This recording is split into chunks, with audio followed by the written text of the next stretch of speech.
Setelah seri pembuka MotoGP 2022 dibuka di sirkuit Losail, Qatar dengan sejumlah kejutan, gebrakan lainnya diyakini akan tersaji di sirkuit Mandalika. Balapan seri kedua ini yang akan berlangsung pada 18 sampai 20 Maret cukup dinanti. Berikut ini adalah 5 isu panas menjelang seri kedua MotoGP 2022 di sirkuit Mandalika.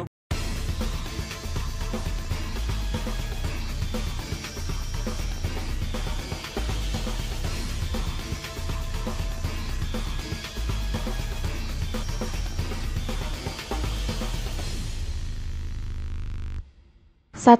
Aspal baru, tantangan baru. Pengaspalan ulang sirkuit Mandalika dipastikan menghadirkan tantangan baru. Ini karena kondisi lintasan sudah pasti berbeda dibanding dengan kondisi saat tes pramusim. Meski tidak semua trek diaspal ulang, kondisi sudah berbeda. Pasalnya, aspal baru ini tidak pernah digunakan balapan. Pol Espargaro yang menjadi pembalap tercepat saat tes pramusim tidak ada jaminan akan tampil tercepat pada balapan. Apalagi pabrikan lainnya telah melakukan evaluasi dan adaptasi yang mengacu hasil tes pramusim di Sepang dan Mandalika. 2. Mampukah Bastianini konsisten?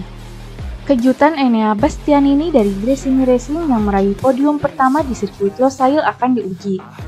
Konsistensi pembalap asal Italia ini dalam balapan yang berlangsung 27 lap ini akan dites pembalap lainnya. Pasalnya, Bastianini menjuarai GP Qatar karena Pol Espargaro yang menguasai balapan sejak awal tercecer di 5 lap terakhir. Mengacu tes pramusim, pencapaian Bastianini di sirkuit Mandalika tak terlalu bagus. 3. Yamaha bakal bangkit. Seri pertama MotoGP 2022 di sirkuit Losail tak berpihak pada Yamaha. Pembalap tercepat Yamaha di GP Qatar adalah Fabio Quartararo dengan finish di posisi ke-9. 4. Honda semakin membara. 2 musim terakhir tahun 2020 dan 2021, Honda tak berkutik. Pembalap Yamaha Fabio Quartararo juara MotoGP 2021 dan Joan Mir dari Suzuki jadi yang terbaik dalam MotoGP 2020. Tanda-tanda Honda akan bangkit pada musim ini dipertontonkan Pol Espargaro dalam tes pramusim dan GP Qatar. 5. Aprilia bukan kuda hitam lagi. Dalam GP Qatar pada awal Maret lalu, Alex di posisi keempat dan finalis di peringkat ke-12. Mengacu tes pramusim di Mandalika, Alex menempati posisi keempat sedangkan finalis berada di peringkat ke-6.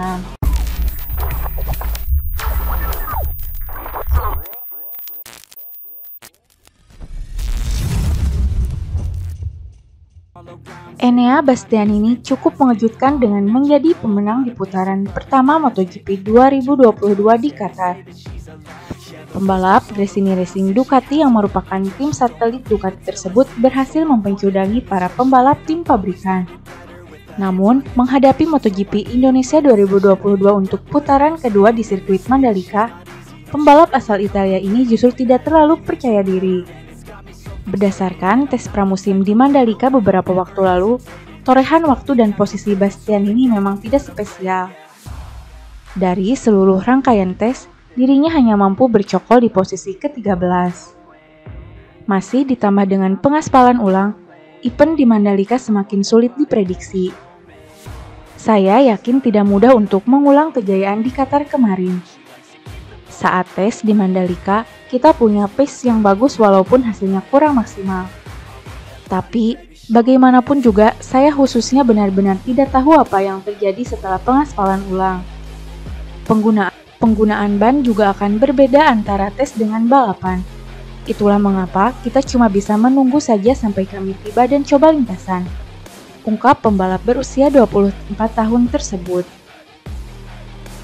Enea Bastianini sendiri menggunakan motor Ducati GP21, bekas motor tim pabrikan. Ini membuat dirinya dan tim tidak perlu melakukan riset yang mendalam, namun tetap perlu menyesuaikan untuk dirinya dan lintasan.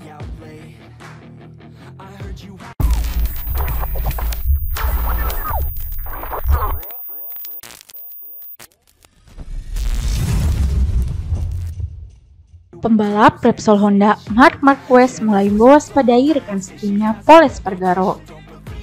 Repsol Honda mulai menunjukkan taringnya di MotoGP 2022. Terbukti dua pembalap pabrikan sayap tunggal itu mampu menembus posisi 5 besar di MotoGP Qatar 2022.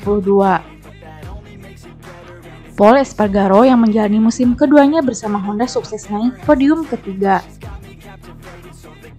Sementara itu, juara dunia 6 kali, Marc Marquez harus puas berada di urutan kelima. Meski meraih hasil apik di Losail, salah satu pembalap Honda, yakni Marc Marquez justru mempunyai pendapat lain. Rider berjuluk The Baby Alien itu mulai terancam dengan performa rekan setimnya Pol Espargaro. Menurut Marquez, menilai perubahan pada motor RC213P lebih menguntungkan Pol Espargaro. Sebelumnya, Honda memutuskan untuk mengubah filosofinya untuk fokus mencapai grip daya cengkram di bagian belakang. Hal inilah yang berdampak langsung kepada Marc Marquez yang mempunyai gaya balap sangat agresif. Kabar baik, untuk tim ya, bagi saya tidak. Tentu saja lebih baik jika pembalap lain yang kesulitan, kata Marquez. Lebih lanjut, rider berusia 29 tahun itu mengaku sudah tak sabar kembali melihat penampilan Pol Espargaro pada MotoGP Indonesia 2022. Pol sangat cepat selama pramusim dan di Qatar dia pun membalap dengan sangat baik. Kita lihat saja, yang pasti dia akan menjadi penentang di Mandalika, ucap Marquez. Terlepas dari itu, Marc Marquez tak menampik bahwa dirinya belum bisa memaksimalkan rem belakang dengan cara yang sama dengan Pol Espargaro. Oleh sebab itu, ia akan menjiplak data milik Pol Espargaro.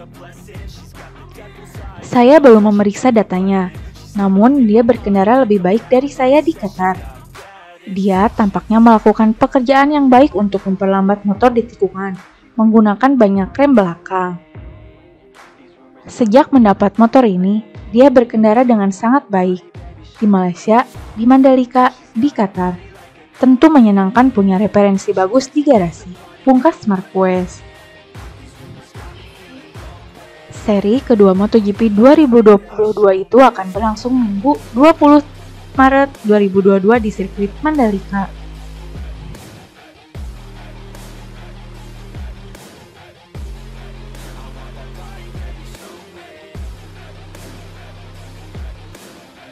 Nah, itu saja update berita MotoGP hari ini.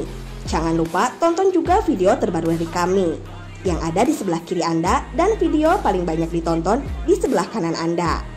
Oke sobat, jika ingin mendapatkan notifikasi berita MotoGP terbaru, silahkan tekan tombol subscribe sekarang juga. Dan jangan lupa nyalakan loncengnya. Sampai jumpa lagi.